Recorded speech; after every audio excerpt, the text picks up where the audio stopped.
While most historical murder mysteries were solved not long after the crime was committed, sometimes it's left up to modern science and historians to determine how and why a person died.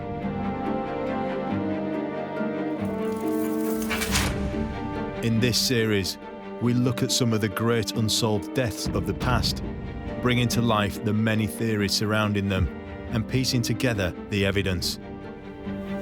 Hundreds of years may have passed since these events took place, but with the help of forensics, criminologists and specialist experts, we will attempt to solve these medieval murder mysteries.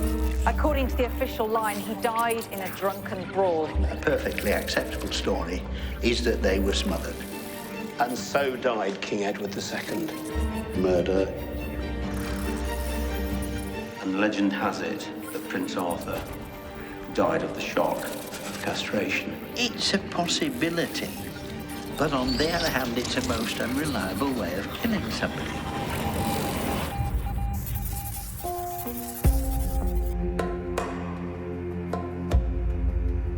Rome, 1497.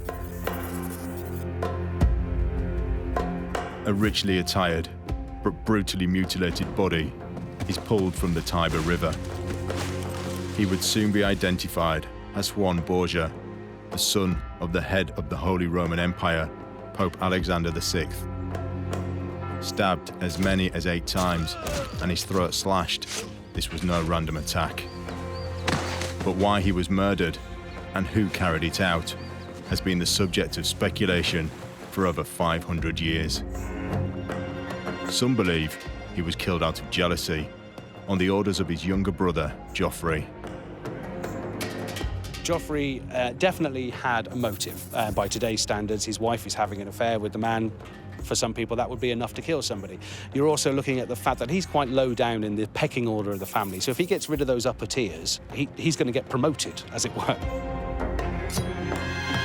Others think he was murdered by the Orsini, the rival family of the Borgia dynasty. The Orsini dynasty hated the Borgias. The Pope, his father, had a hand in the leader of the dynasty's death, and it looked like revenge. And there are those who say that his older brother, Cesare Borgia, planned his assassination. Cesare. He was jealous of the honours and the titles that his father, the Pope, had bestowed upon him. And he realised the only way to get rid of his rival was in the good old Borgia tradition, murder. Just what did happen to Juan Borgia?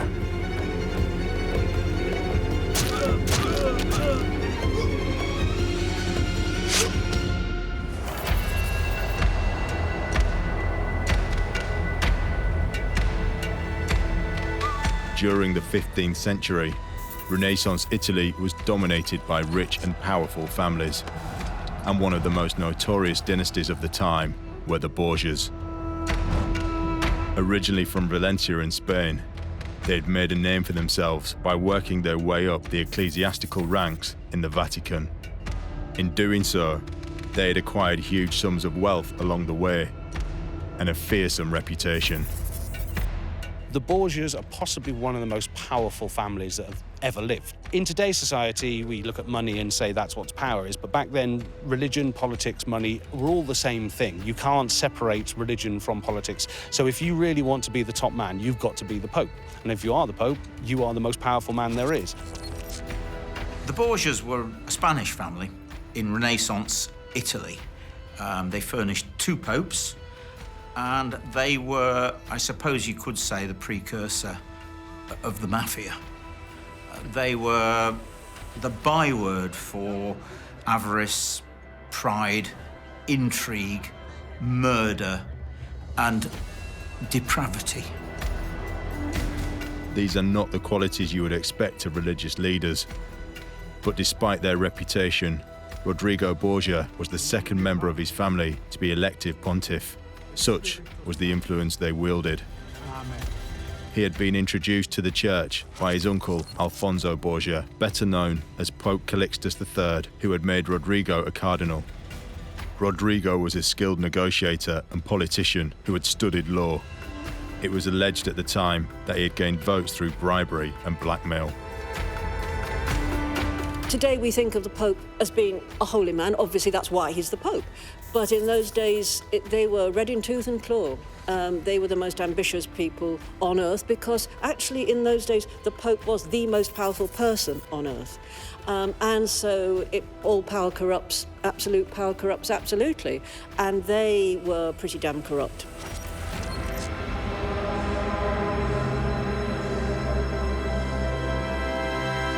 In 1492, he became Pope Alexander VI, leader of the Roman Catholic Church, but his reign was marred by scandal and controversy. He spent excessively and was known to have relationships with several women. If you had papal infallibility, as Pope Alexander VI did, he could literally do anything and claim, well, God made me do it. Rodrigo Borgia became the Pope, Alexander VI, and like, I think, a third of the College of Cardinals had mistresses and children. But all of the popes before him referred to their illegitimate children as nieces and nephews. But it just goes to show what this guy was made of, because he was quite happy to let people know that he actually sired at least 8 children. And so this guy didn't care what anybody thought of him. He was all-powerful. He was the Pope.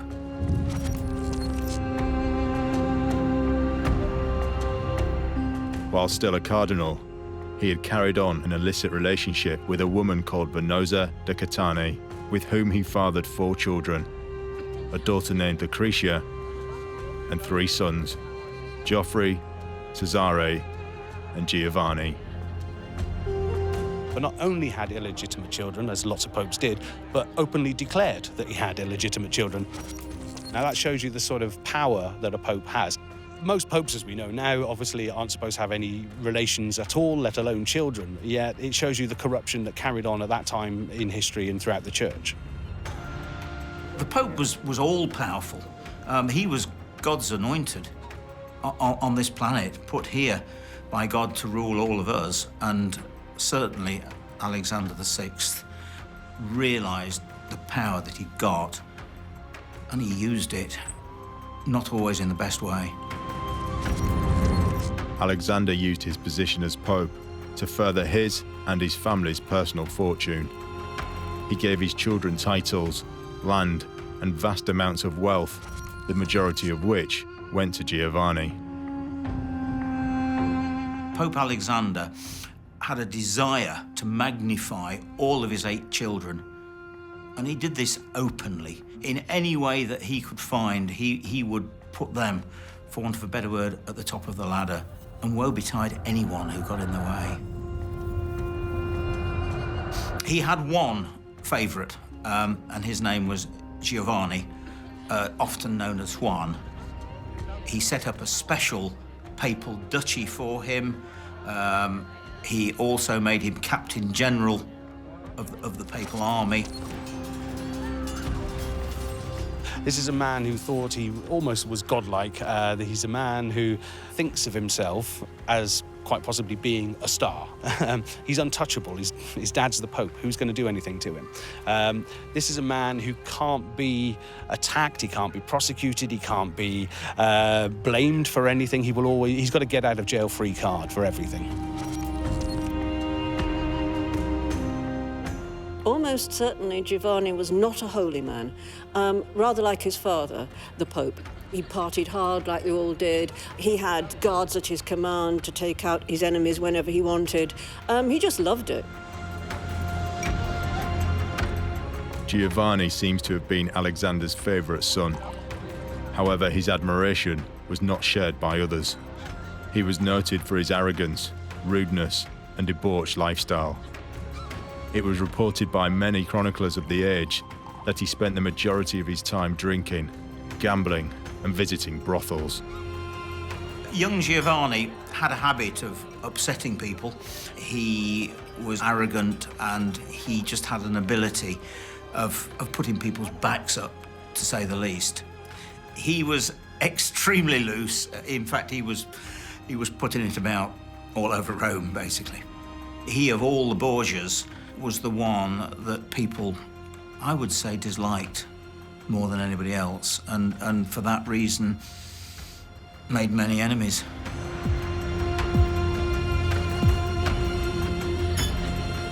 Giovanni could even count his own sister-in-law among his amorous conquests.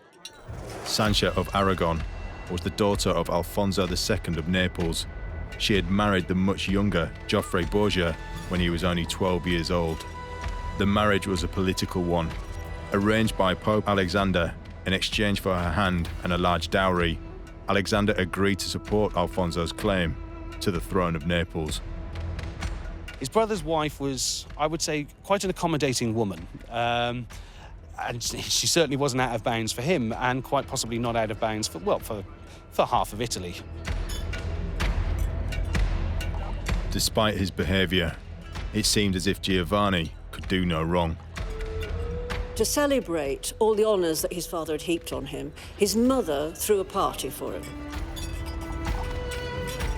He and his brothers and some other relatives, and obviously lots of other nobles, went along to this grand do. And when they left, he rode off with his servants and a couple of his brothers and some of the others. And somewhere along the road, he decided to break off from the main party. It was reported that Giovanni had told the others that he was off to find further pleasures, possibly referring to one of the many brothels he regularly frequented. Giovanni never did return home. His father, the Pope, was concerned, to say the least, but not too concerned at the beginning, because he knew his son only too well and presumed that he'd visited a young lady or had gone to a party and stayed over. It was the next day, when he still didn't return, that father started, for want of a better word, to get a little worried. At first, no one suspected anything was wrong. It wasn't unusual for Giovanni to go missing when he was out partaking in the delights that Rome had to offer. The Pope sent out everybody, really. He pulled out all the plugs and just saying, that's it, I need to know what's happened. It was his favourite son, after all. He instigated a 300-strong search party. Eventually, the search party sent by the Vatican made a gruesome discovery.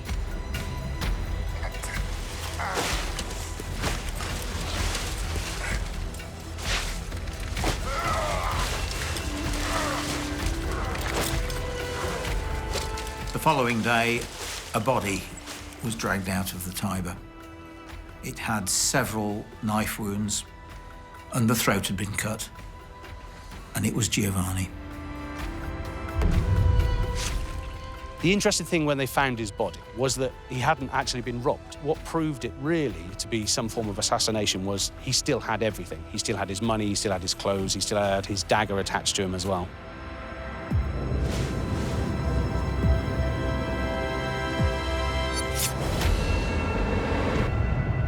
With Giovanni having made so many enemies, there are plenty of suspects to choose from. But many people now believe that his brother, Cesare, may have been behind the brutal killing.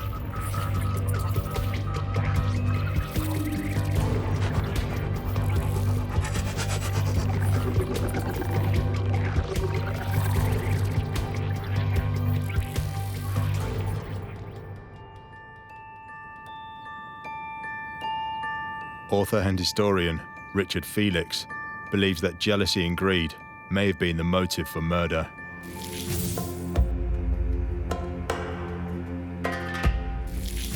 Cesare was extremely jealous of his brother Giovanni.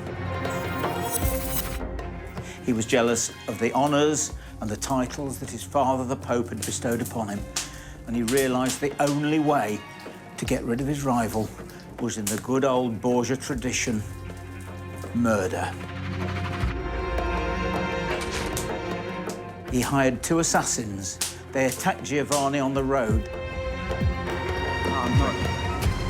He stabbed him several times in the stomach. and then delivered the coup de grace, and they slit his throat from ear to ear. And then they threw his body in the River Tiber. Cesare.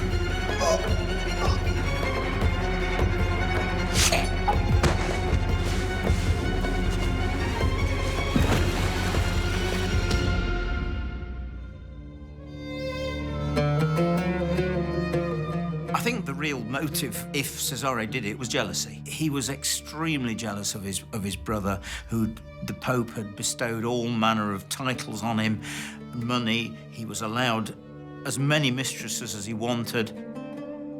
And yet, poor old Cesare really was always the underdog.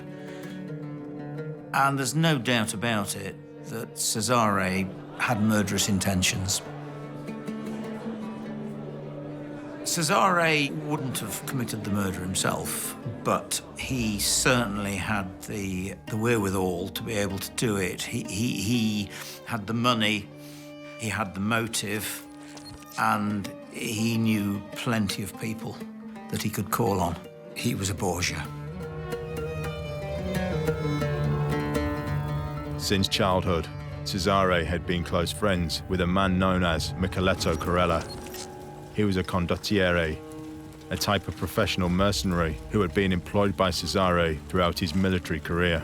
Corella owed everything he had to Cesare and proved his gratitude on several occasions by ruthlessly murdering his enemies when ordered.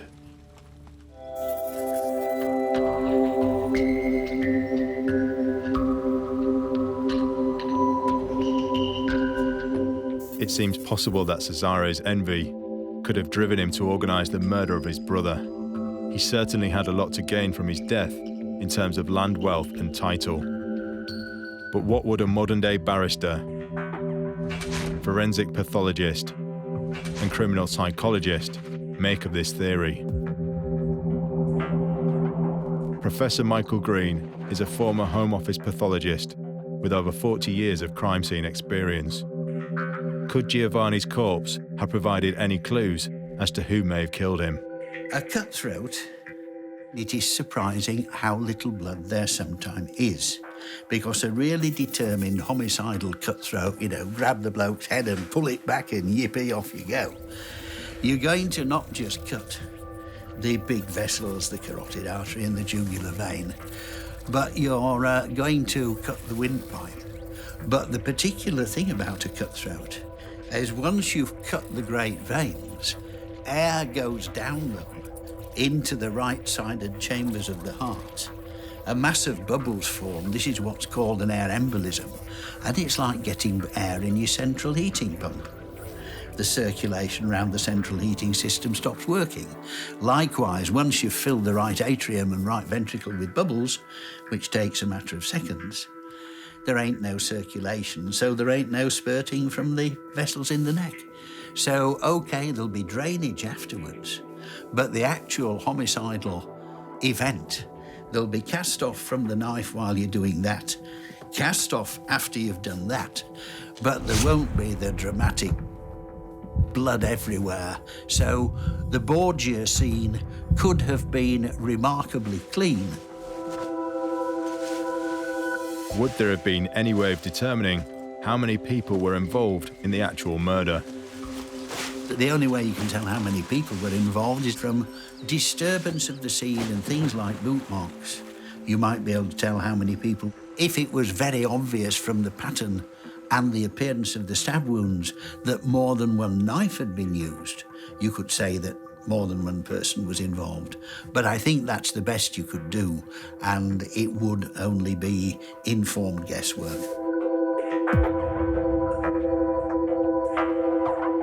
Could the favoritism that Pope Alexander showed Giovanni have caused Cesare to go to such extremes? Dr. Kieran O'Keefe is a criminal psychologist who assesses the methods and motives behind crimes such as murder. If you've got a family situation where one sibling is a particular favourite, it can create a lot of animosity to the other siblings. When we talk about people who commit crime and look at reasons for them committing crime in childhood, one thing we talk about is maternal disruption or even family disruption. And an aspect of that is maternal attachment or even paternal attachment. If there's a disruption to a typical loving relationship that you would have with a father or mother, then it can affect them in terms of mulling over in terms of revenge fantasies. They either play out those revenge fantasies against somebody else or against the person that's responsible for the disruption to attachment, so either the father or mother, or they'll see the person responsible as being that sibling, and so they'll play out their fantasy and kill that sibling. It's not surprising if you take that idea and add the jealousy factor as well, which would have been rife in that particular family, and add that would have fueled fantasies of murder as well. But because you've got jealousy, I'm not surprised that was the end point. Would jealousy and sibling rivalry be enough reason for someone to murder their own brother? Andrew Rose is a former barrister and QC. He has both defended and prosecuted at numerous criminal trials over his career. Jealousy is a frequent motive for murder. It could be sexual jealousy, jealousy of the power of somebody, all sorts of jealousies leading up to a desire to kill somebody. It's not, I think, at all unusual. This should be so. And sometimes motives can be mixed. It's very difficult sometimes to compartmentalise these things because all sorts of factors can apply in motivating somebody to kill somebody else. But jealousy is a jolly powerful motive.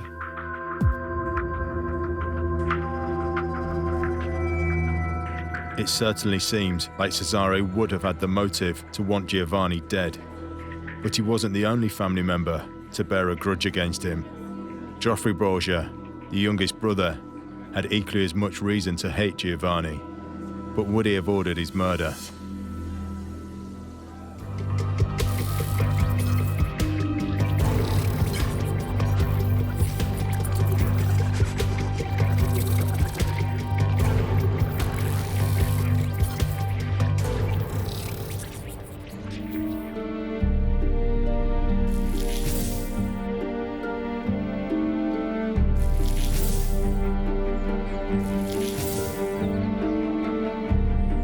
Ross Andrews is an author and researcher of historical mysteries.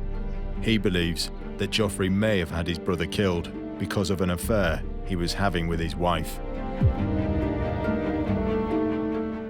Now, in Giovanni's death, we have one of the greatest and grisly murder mysteries throughout the whole of history. This is a man he's had his throat slit, he's been stabbed about 8 times, he's been thrown into the river Tiber, and to make sure, they've even weighed him down using rocks.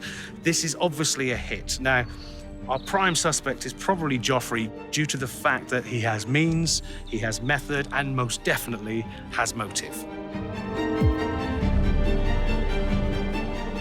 It's not as if Joffre can even ignore what's been going on. And with Giovanni, we have a man that will openly flaunt whatever he's doing. He thinks he's untouchable. He thinks he can get away with anything he wants. So he can get completely drunk and sleep with whoever he wants and nothing can happen. It's not like Joffre can just walk away and ignore what's happening.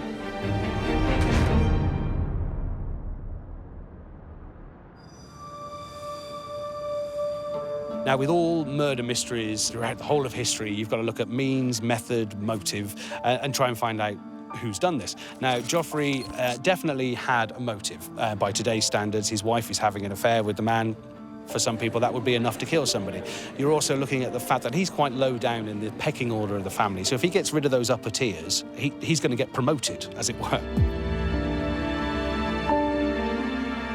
Now, does he have means and method? Well, certainly he knows that he's going to be at this family gathering. So he knows where he's going to be, his guard is going to be down, he's highly likely to be drunk. It presents with a fantastic means there because when he leaves, he dismisses all of his staff, which is the perfect opportunity to try and get rid of him. So if anybody is on our prime list of suspects, Joffre has to be right up there near the top.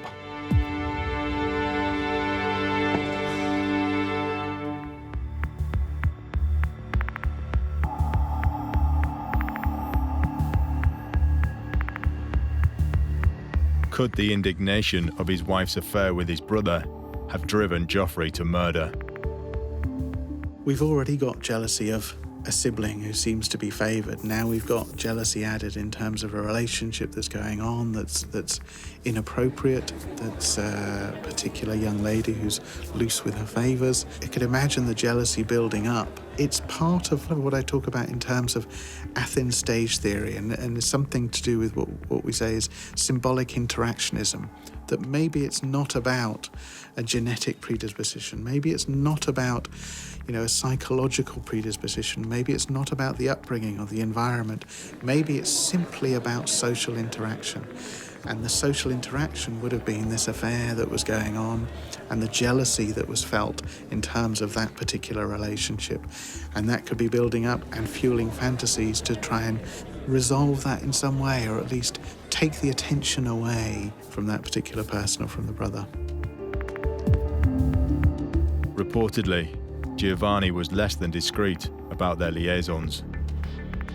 Joffre ordered the hit. His wife is having an affair. The tipping point is really when he finds out that Giovanni is actually the one that she's sleeping with. Giovanni could even turn around to his younger brother and say, I don't care what you think, I'm going to be doing this anyway. This is a man who thinks he can get away with anything. So Joffre is stuck being humiliated with the whole court, as it were, and society laughing in his face. But despite what he had done, he was still Joffre's brother. So would he really have wanted him dead? Merging within families does occur, plainly. I don't think it's particularly frequent, but obviously within the family there are motivations, tensions and opportunities for people to advance themselves as they see it, and if they have a ruthless disposition, they may want to carry it into action. It's an unfortunate aspect of the human condition. And of course with family members you know so much more about their habits and personalities. An opportunity for covering up your tracks if you're being evilly minded is that much greater because you know how things operate within your particular family unit. It seems as if Giovanni's actions would have given Joffre a motive for murder. But it wasn't just people in his own family who wanted him dead. There were other powerful families in Rome who wanted him to disappear too, and none more so than the House of Orsini.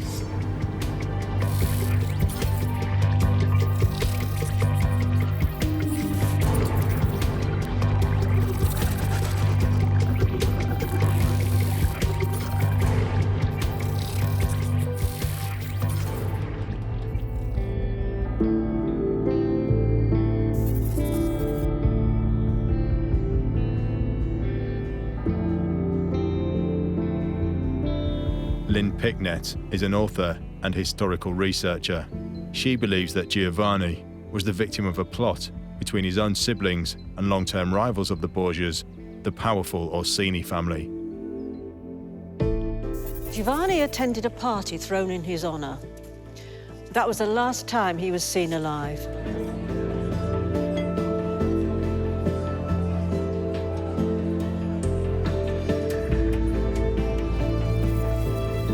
Just 2 days later, his body was pulled from the River Tiber, horribly mutilated. It was an assassination. Who could have done it? Almost certainly it was the Orsini family, but they couldn't have done it without some inside help. The finger points at his own family.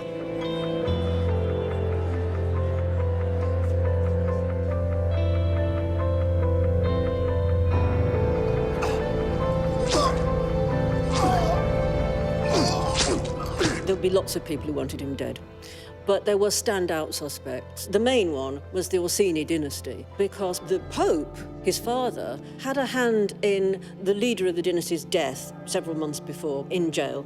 He had basically colluded with King Ferdinand II of Naples in having Virginio, the leader of the Orsinis, imprisoned, and he died in prison very suspiciously, presumably poisoned. In 1494, King Charles VIII of France invaded Rome. He demanded that the Pope recognise his claim to the throne of Naples and attempted to overthrow Alfonso II. In the hope of securing further land and wealth for his family, Virginio Orsini had assisted King Charles in his conquest. But when the French were defeated, Alfonso imprisoned Virginio for his betrayal. It was said that with the Pope's blessing, Virginio was then poisoned. People were pointing the finger towards the Pope.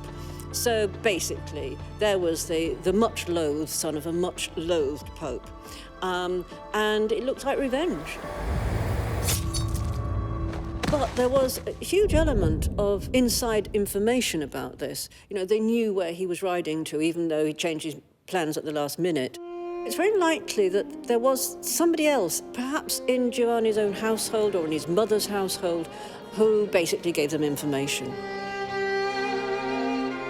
There's always the possibility that one or more of his brothers also gave information to the Orsinis because they really wanted their brother dead.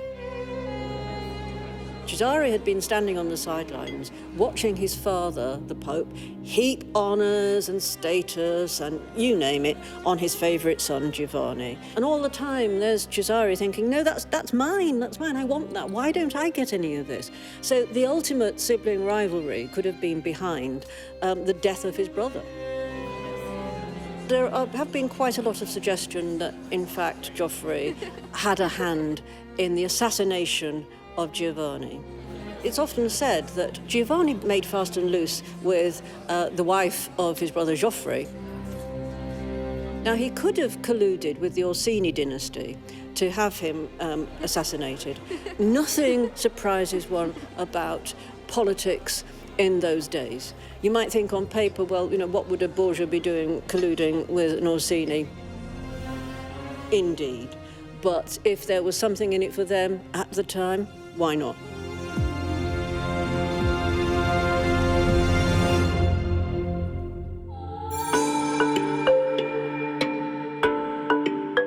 Could a power struggle between the Orsinis and Borgias have led to Giovanni's murder?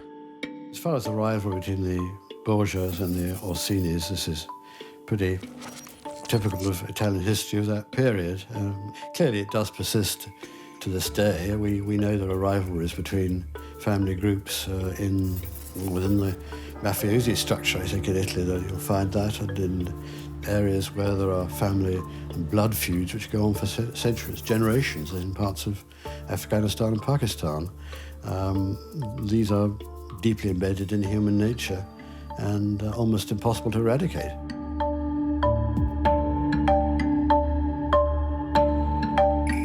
By killing Giovanni in such a brutal way, were the Orsini trying to send a message to Pope Alexander?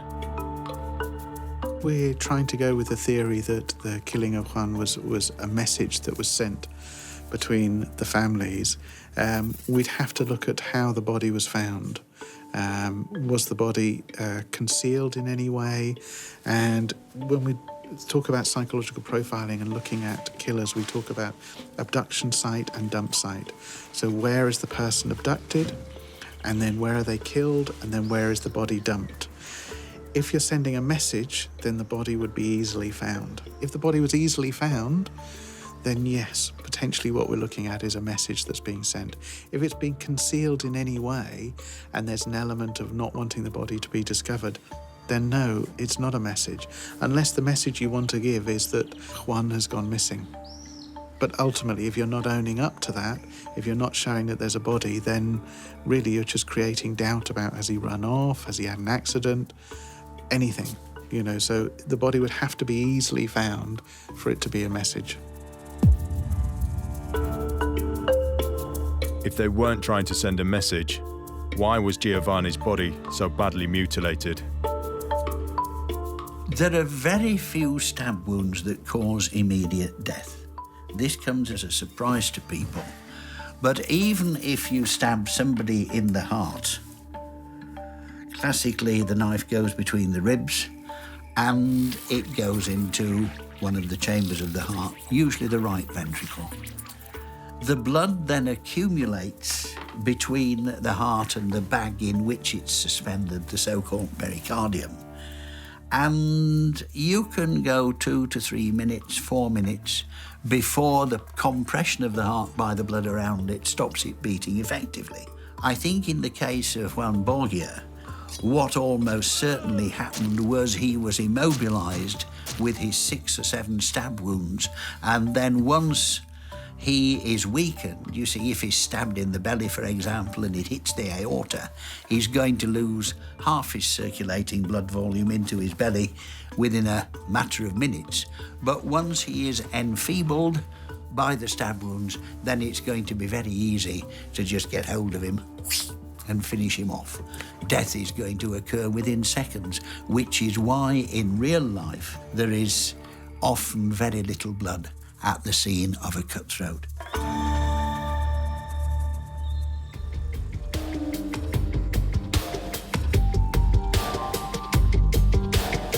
Could it be possible that one of his brothers, along with the Orsini family, put aside their rivalry to work together in getting rid of a common enemy? Giovanni's death would have been of mutual benefit to both parties, each of whom were well known for their ruthless and cutthroat ways. But when all the theories and evidence are taken into account, what are we left with?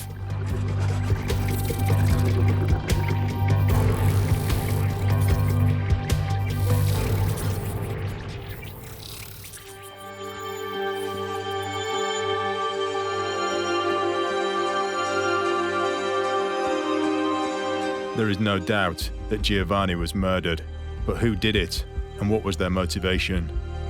With so many people having grievances against him, it's hard to separate the innocent from the guilty. Could Cesare, angry and hurt by his father's constant favoritism of Giovanni, have carefully planned the death of his own brother? Was Joffre so enraged that his wife was having an affair with his brother that he hired assassins to murder Giovanni? Or did the Orsini dynasty, with the help of Giovanni's own family, kill the favourite son of the Pope and throw his body into the river? With over 500 years having passed since the events took place, it's hard to separate fact from fiction. But is there any conclusive evidence that points the finger at the real person behind the murder of Giovanni Borgia?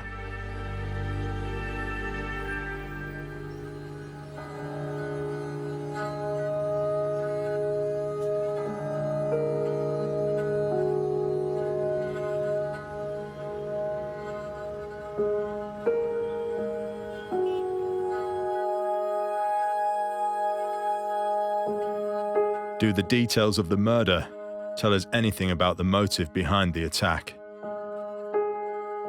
When we look at psychological profiling and the idea that you can look at a crime scene and how a body is left at a crime scene and get an idea of the motivation for the murder, and we apply it to this particular case where the body was found with multiple stab wounds but without any of the money taken, the immediate thing that jumps to mind is that the motivation is a personal one and that it's a revenge one. Now, in this particular case, the anger and the revenge is focused on that particular individual, and that would be an immediate motivation that we would say is occurring just because of the number of stab wounds. If it's a single wound, then it would be for other particular reasons. And if it was a single wound, we'd either look at an assassination attempt or straight away I'd be saying, has their money been taken? Simple as that. But because you've got multiple stab wounds, immediately I think, personal nature and anger and revenge of some sort. Will we ever know the exact reason for why Giovanni was killed? In the case of Juan Borgia, it's particularly difficult. The trails are so tangled. There was motivation from a number of angles here. A number of parties could have been responsible for his death. There may even been parties of which we know not. He may have offended somebody. A slight honour played a great part in life in Italy at that time. This could have led to a murder.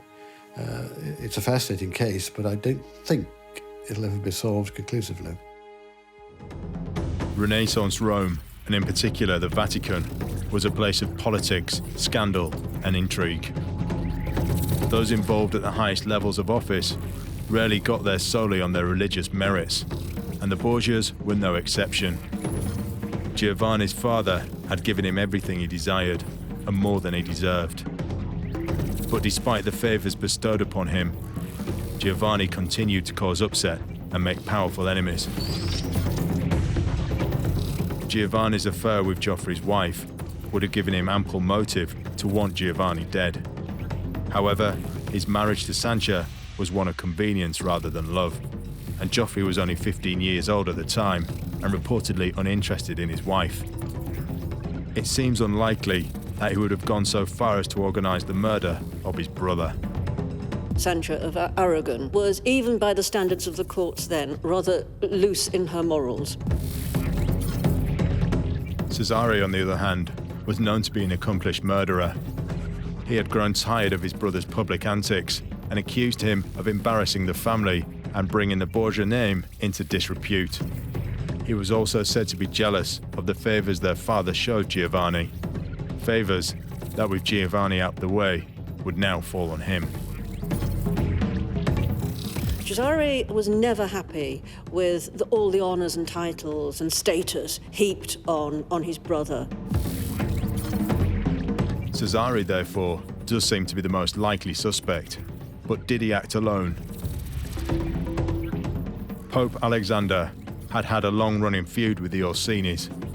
They had been involved in a power struggle for the Kingdom of Naples, which was an Orsini stronghold. 5 months before Giovanni's death, it was reported that Pope Alexander had ordered the murder of Virginio Orsini, a leading member of the family. It wouldn't be unrealistic to consider the possibility that Cesare and the Orsinis conspired together to assassinate Giovanni. But the death of his son had a lasting impact on the Pope. The Pope went into severe mourning. He was absolutely devastated at the death of his favourite son, and he blamed himself.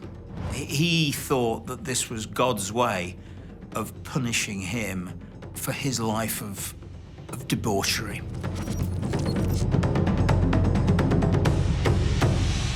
The Pope eventually died of a mystery illness, some say as a result of being poisoned. Now, without the protection of his father, Cesare, who had assumed Giovanni's role as head of the papal army, lost the backing of the Vatican. When Pope Julius II was voted in, he stripped Cesare of his honours, forcing him to flee to Pamplona in Spain, where he was given work as a military commander by one of his few remaining allies. And in 1507, while leading his soldiers in a small skirmish, Cesare was fatally wounded by a spear. His body was taken to a small church in the town of Viana in Portugal, where, with little ceremony, he was buried, along with what was left of the Borgia dynasty.